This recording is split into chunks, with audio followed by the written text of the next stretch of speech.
Hello and welcome. I have the video for this week, and this week I thought that we would have a look at something a bit different.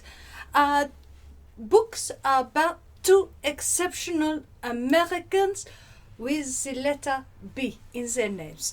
And those two are Leonard Bernstein and Buster Keaton. So that is what we are having a look at. But before we start, remember we have a shop, and our shop has books and writing services. We also have a Redbubble shop with lots of very pretty things. Please come and have a look at those if you want to support us, because that is how you support us. Please like and subscribe if you like the videos. Feel free to leave a comment. We like to read comments and hear what people say about the videos that we make, and to share them and watch to the end, because all of those things help us to get out there and share our videos with people. So this week we are having a look at two exceptional Americans. I was just going to have a look at one, but the movie Maestro is out, and although that he is a little bit more in Janus's time period, Janus is not really interested in classical music, so I will do the Leonard Bernstein as well. So let us start with Lenny. We will start with the book set I have for him, and then we will have a look at the Buster Keaton books, okay? So, we do not have very many Leonard Bernstein books, so they are all quite big and heavy. So I think I will start with the smallest of them first. This one is Jonathan Cott. He was an interviewer. I also have one with John and Yoko. This one is Dinner with Lenny, the last long interview with Leonard Bernstein. It is very interesting, as you can imagine. It's an interview. It is put out by Oxford University Press, and for a long form interview, is quite a big book for an interview. Very worth having if you are interested in hearing Leonard Bernstein talk about things.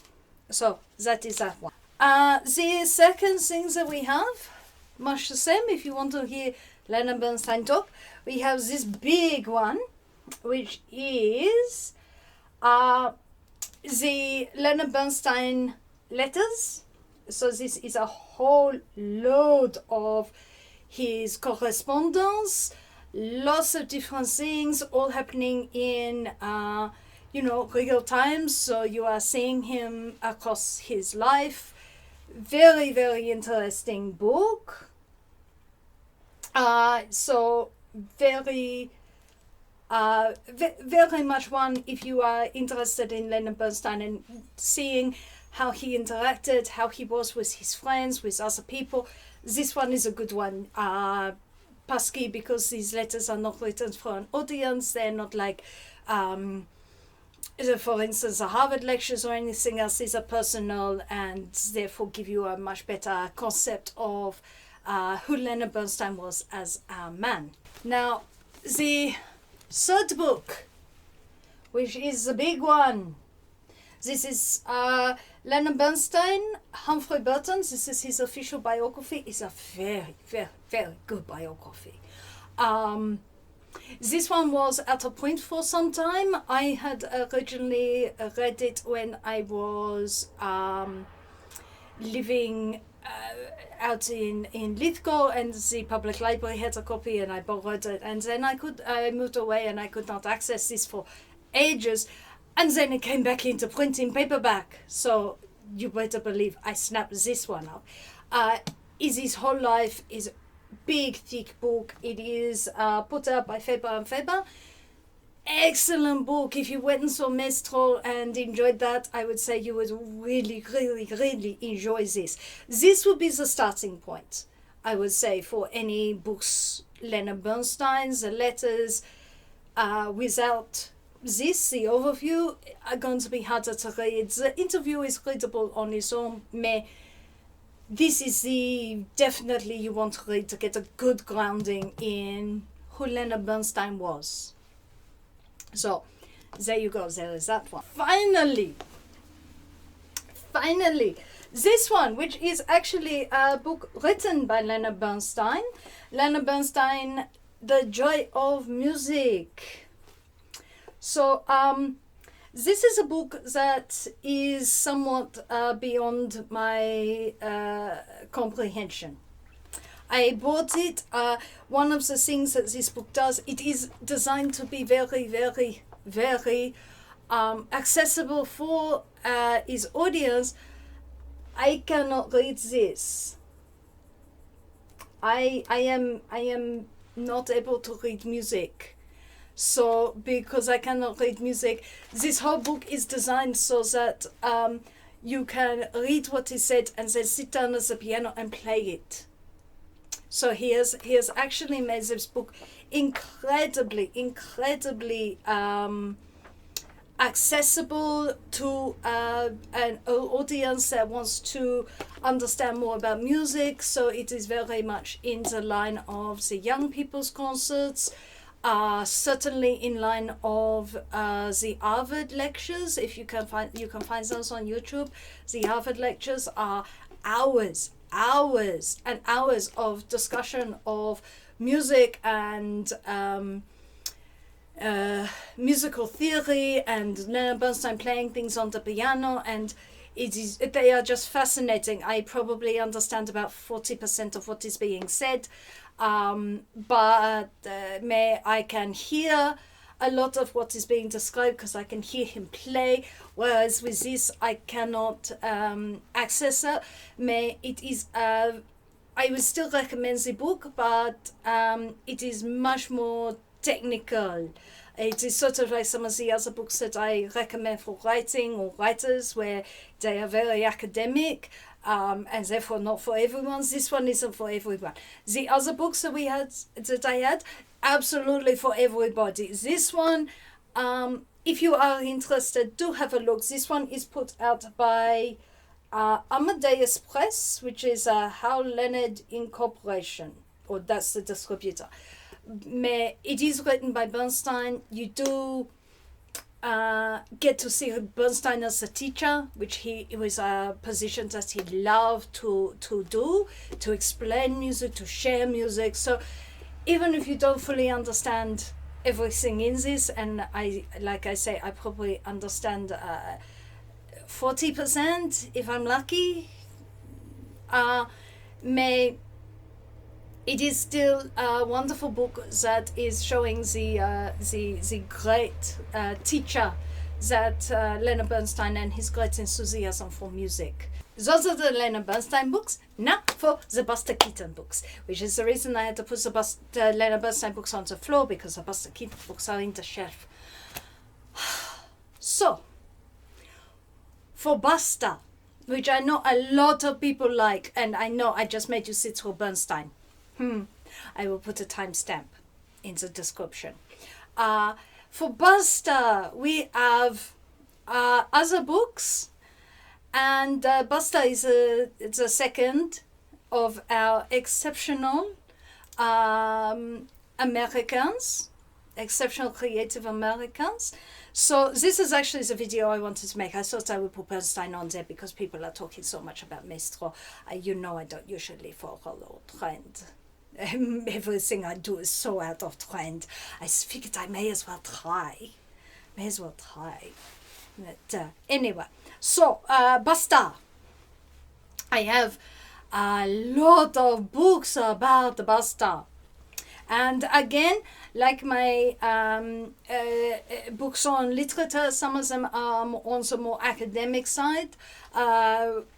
I'd be pesky because I am just that person. So I understand if not all of these books would appeal to everyone. They are not wide appeal. Mais we would start with the big OG book.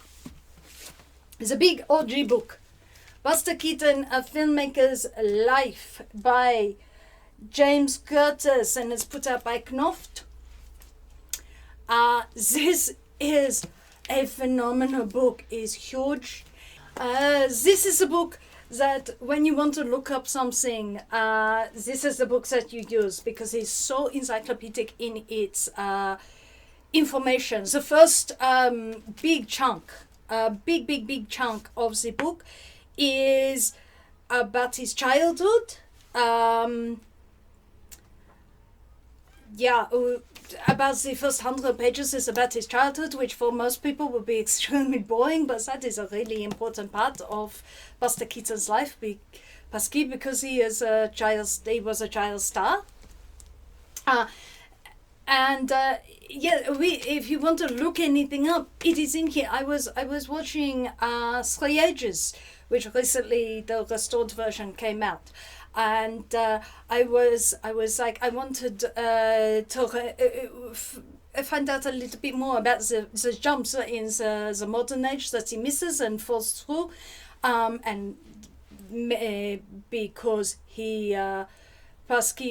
he missed the jump and then had to reshoot. He was meant to jump across to the other roof and had to do that because his stunts were so dangerous most of the time. It was like one take. You drop that house on him once and hope you don't squish him like a bug. And so I got out this and I look it up, and there is our story of him. He missed the jump, he slammed into the wall, he dropped down into the net, but he slammed into the wall and spent 3 days in bed because everything, he hurt himself so much. If you ever wonder what happened to the top of his right index finger, this book has the answer. Of what happened to the top of his right index finger. It is a brilliant book. It is so thoroughly researched. The period in the 30s, it's so sad. It's so sad what happened after he moved to MGM. It's just it's a second marriage, and so sad. It is a wonderful book. It is also where I found some real hidden gems. For instance, it was because of this book that I found out about the television play adaptation of The Overcoat, which you can find on YouTube, and is very interesting. It's purely straight, no bravo, no comedy, just straight roll. And you really see he is not just a funny man who falls down. He is a brilliant actor. That MGM really did not understand what he was and could not understand what he was. I think that he would have been the stupid MGM. He would have been the absolute perfect scarecrow in The Wizard of Oz. Absolutely, he would have been perfect. But no, they had to fire him because he had but they fired him because he would not make his movies the way he wanted to make these movies, so he got depressed and his marriage was falling apart, and so he drank too much. That is in there. I also found out about this one from this book. Now, who would have thought that Buster and Beckett would make a film together? You could not think of a more bizarre combination. This is really, really interesting. And this has a lot of stuff about how this was made. And I like Beckett. Her Infernal Majesty is going to do Beckett next year. And I will probably do some Beckett because, frankly, do we see Janice doing Beckett? No, we do not see Janice doing Beckett. I know he has more her time, but no, I do Beckett. Thank you very much. So, this one is very interesting. So if you find this, have a look. It is not everybody's taste. It might have Buster in, but it is very much a piece of Beckett. Who? But if the idea of a Buster and Beckett crossover is your thing, go for it. And I found out about that from this book. Absolutely fascinating book. You want a book on Buster? You want one book on Buster? This is a book to get. Absolutely brilliant. It does have. It has pictures. It has pictures through the book in the text, not as separate color plates.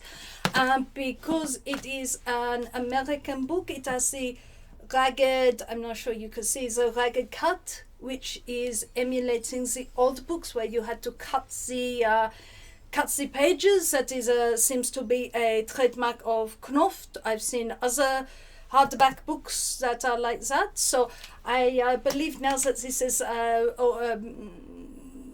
nearly 2 years old, it is a lot cheaper than when I bought it, because I bought it as soon as it came out. I found a Buster, and then it's like, I wonder if there's a biography, and boom, there was a biography, and I pre-ordered it because of course. And then I read about half the book in a weekend. So all the important stuff I read in one weekend. I read the silent film period and his childhood. And then I got a bit bogged down in the 30s because I was so sad.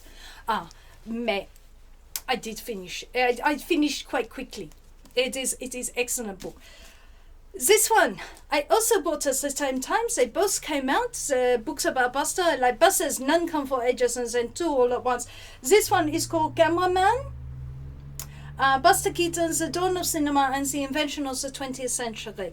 And this one by Dana Stevens.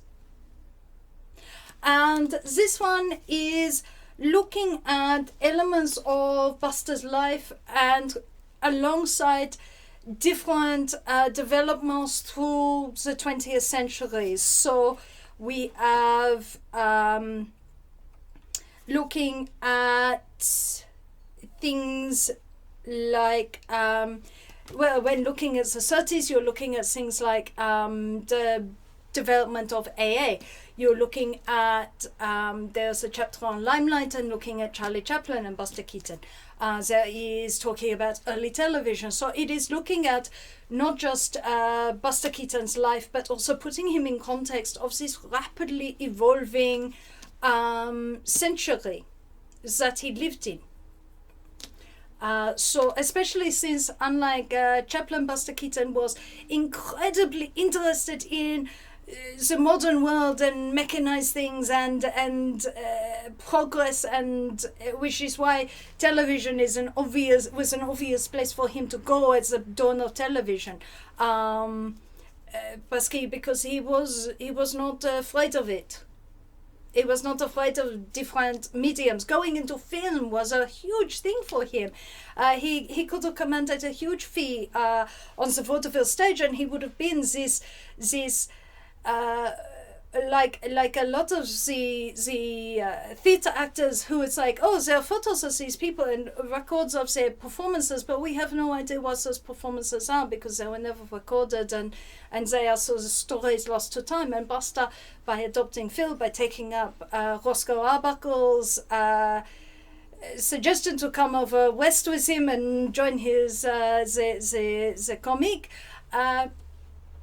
we have these beautiful films that have survived miraculously, and so he is a fascinating person to look at in terms of where he fit in the 20th century and how his life developed alongside a lot of other things in the 20th century, which makes this a really fascinating book.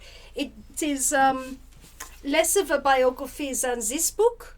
This is a very thorough standard biography. This one is a very contextual biography. Both of them are extremely good.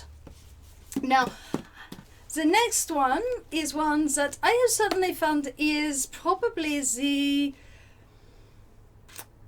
oddest, possibly the most in some ways frustrating book in the collection, and it is Buster Keaton's autobiography. His My Beautiful World of Slapstick, Buster Keaton's and Charles Samuel's.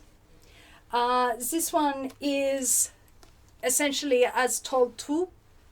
So is Buster telling is telling about his life, but using not even a ghostwriter, a writer to sort of put everything into some sort of order, because Buster was a genius. He was not a genius in as a writer. He was a genius as a filmmaker, and they were not the same skills. He was not the very verbal, witty type of person that say someone like Pete Townsend can write his autobiography, and they're like, oh yeah, of course, Pete Townsend. But Pete Townsend can't shut up. You could imagine Orson Welles would write one all by himself, I'm sure. I don't know if he has written one. I'll have to look for that. Look and see. Buster is not a character or a person who you would think of as being someone who would not require a little help. Much like Keith Richards. Keith Richards has same sort of thing where it is as told to book. Doesn't make it any less interesting. It just does put that mediation, an extra layer of mediation. This book, Buster published after the truly awful autobiographical film of his came out, and it was terrible, and he and Eleanor literally crawled out of the theater. And so he wanted to put out something that was a bit more accurate about his life, because they really, they did a terrible job. It enabled him to buy his house, but what a mess. So he put out this book. Why do I find this frustrating? It is frustrating because this was written in the 50s, and the interviewer and their goals are not the same as what we would like to hear now. They are interested in parties and things and people, and you read bits and you go, I have no idea who these people are, and why should I care if this happened? And there seems to be a certain push for funny stories that are not necessarily work because we do not have enough context. It's a bit too gossipy magazine, but so that is an issue. The other issue is that he is not asking the questions that I think that people now would like to ask. Like, how did you make those films? That is the question people want to know. People want to know, how did you make those films? How did you do this? What was the technical? I think that now if you could go back and redo this, it would be, how did you do that?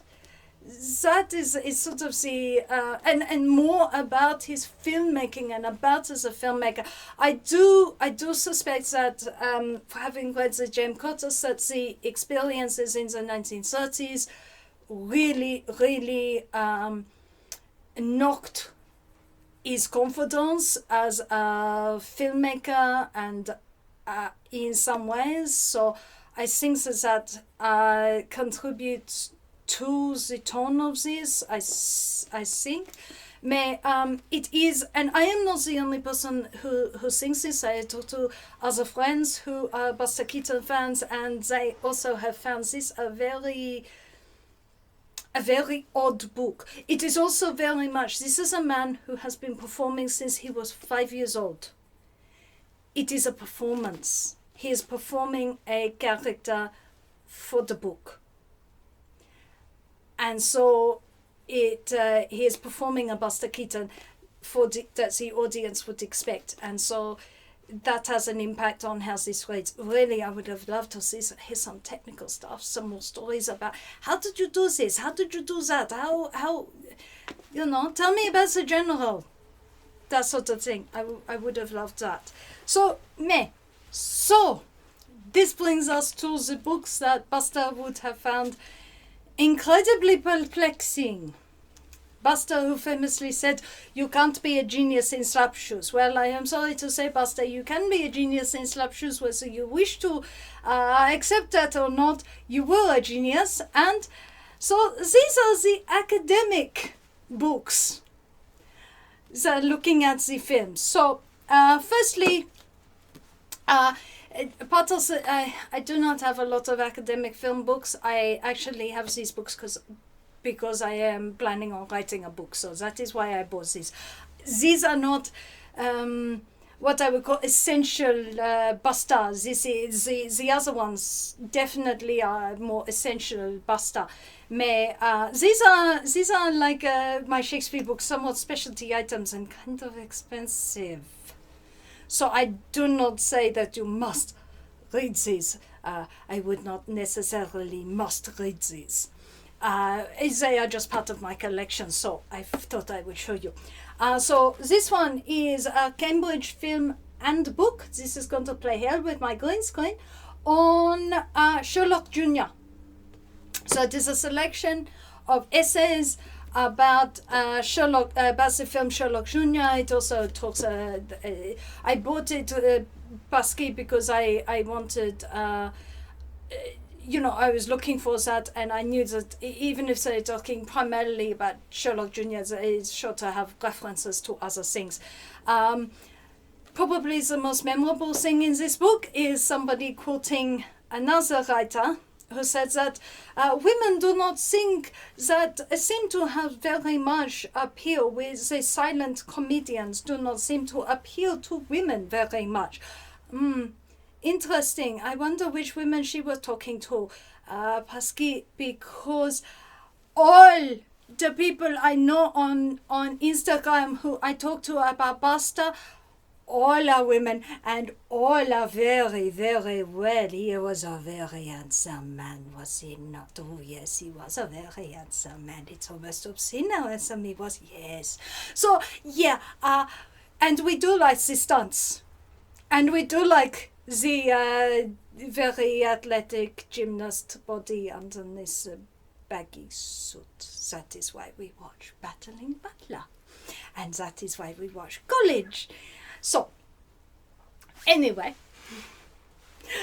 that book. It is an interesting book. What I am particularly interested in is the general.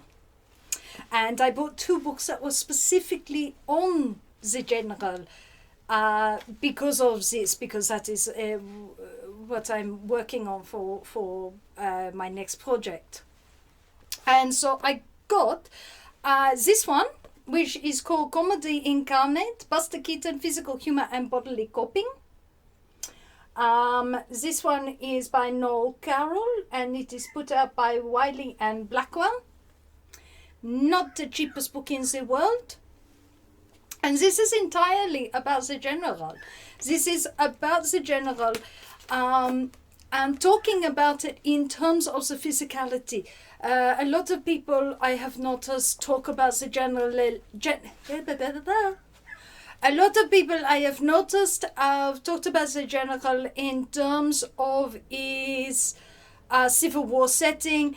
Carol rightly points out that the Civil War setting is more or less incidental to the film. The Civil War setting is there, it is a geometric film.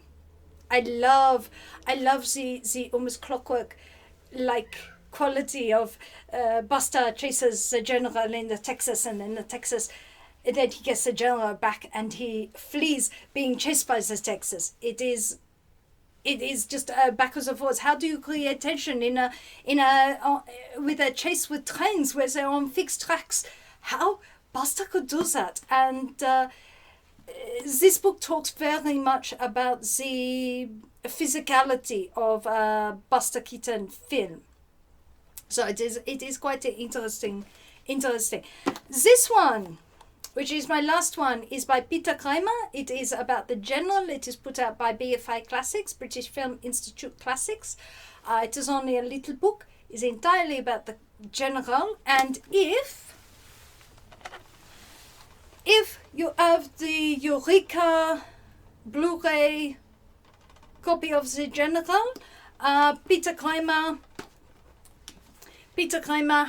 is interviewed and talks about the general, which is how I actually found out about this book, because I recognized the name from here and thought, oh, okay, he has an entire book, not just a 15-minute interview, so excellent, I will have a look at that. So this one is entirely about the general. It is all about theme and technical stuff, and it is absolutely the sort of thing. It is a film. It is an academic text about a film. So incidentally, if you are wanting the Buster Keaton films that look good, and you are in Australia or the UK, I don't think they sell in America. The Eureka restorations, I think these restorations are available in America, but they're available in a different collection. I have all of these, and they are wonderful. They are just absolutely wonderful. So,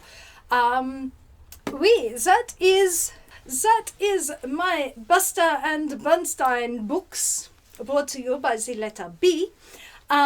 As I say in Sesame Street.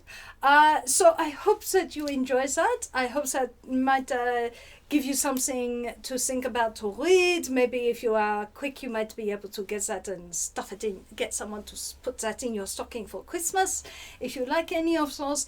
And we will be back again another time with some more books, more actual novel books later. So until then, au revoir. If you would like to support this channel, come across to the Black Cockie Press website, www.blackcockiepress.com.au, where you will find books and other writing services to help with your writing.